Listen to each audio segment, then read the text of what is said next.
Fambisa akashanga ndine kwandiri manyira ini. Urisi. Usikana umbondihaga.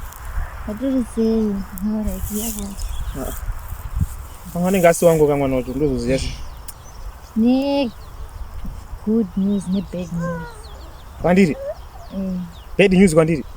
Yeah, une good ne bad news. Wadomo mvugura suwa baba. Hello. Okay. Nino ndakato ndashi ndikutaura kuti zvapera ini newe. So Rudo rwapera. Alright. Saka bed news ari zirudi. Kasika shamba ndakamirirwa kanai. Bed news zirudi. Saka yo waisetondida kaiwe. How? Waisetondida kaiwe. Usanditire madrama kanai. Saka waisetondida kaiwe ndikukudza nyaya kudzoni good news bad news ndedzi. Waisetondida kaiwe. Urumbo ndichiko nyaya kwanjainzwi. Waisandida kaiwe. Waisandida. Sei ndesa kuda. Andida kuti ndauya ne good news ne bad news ndakukudza kuti dzoni. Saka bad news ndedzi. Bad news rezo nduze. Bad news. Wakagara wakaziplana. Ndaitozviziva ndozvaifunga saka. Wakagara wakaziplana. Ndasina kuzviplana, ndaitozviziva. Wakagara wakaziplana. Wakakudhara wanga. Ndakazoona kudhara kuti dzitaipi andzotaipi dzatingadana nadzo. Iwe unoda chipa zvinhu zvakaita seniso. Wakazviplana ka. Saka ndakaziva senti kudhara. Ndaiziva hangu kudhara ndakaita muvhoni kudhara. Wambona mazuva chimbokuti shamwari ndakusuwa ngatimbodai. Wakatoziplana. Ndasina kuziplana. Ndakazoona kudhara ndikazvasi. Wakatoziplana utoda kutondisiya iwe. Akana kuplana ndinai.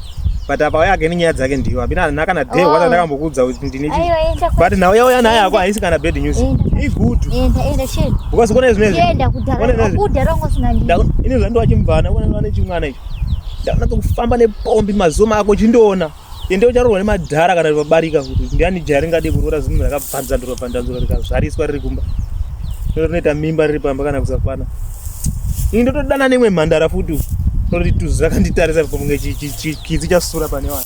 Enda. Next time usane zvinyaza. Mazibhurugwa kushata. Naso na kushata. Wakashata mazibvudzi. Banda akudamage aka. Mazibvudzi azvina basa. Ndakakudza watori pakomana unotoda mubvana. Kutora umhandara zvese nekuita umubvana. Waripo unotoda mubvana enda. Hakuna. Aiwa futseki. Unonyepeza. Zitsafu rinenge zanza rafuta. Unonyeperwa kuti. Enda. Enda. Enda uko. Enda. Saka pagumukire yapo. Enda futseki. Aiwa enda ufunga kuti wakanakire wakashata amene ndaifungei. Vanhu vakatondidaka. Amene ndaifunge kudana nezvinhu zvakashata zvigondorwa.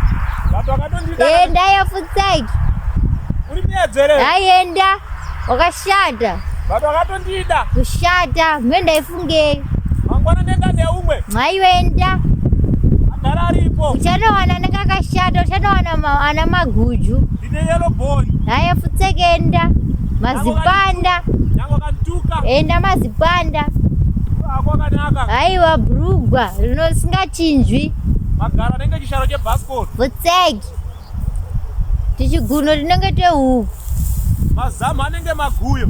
Futseke zimsoro nenge nevasprang. Kureva kunenge dzanza rafuta. Kunenge zijirafu. Bosi unenge wehuiza uchengeta dhodhi pauro. Futseki. Chipfuwa chinenge mazamu enyoka. Nyoka ina mazamu. Futseki enda.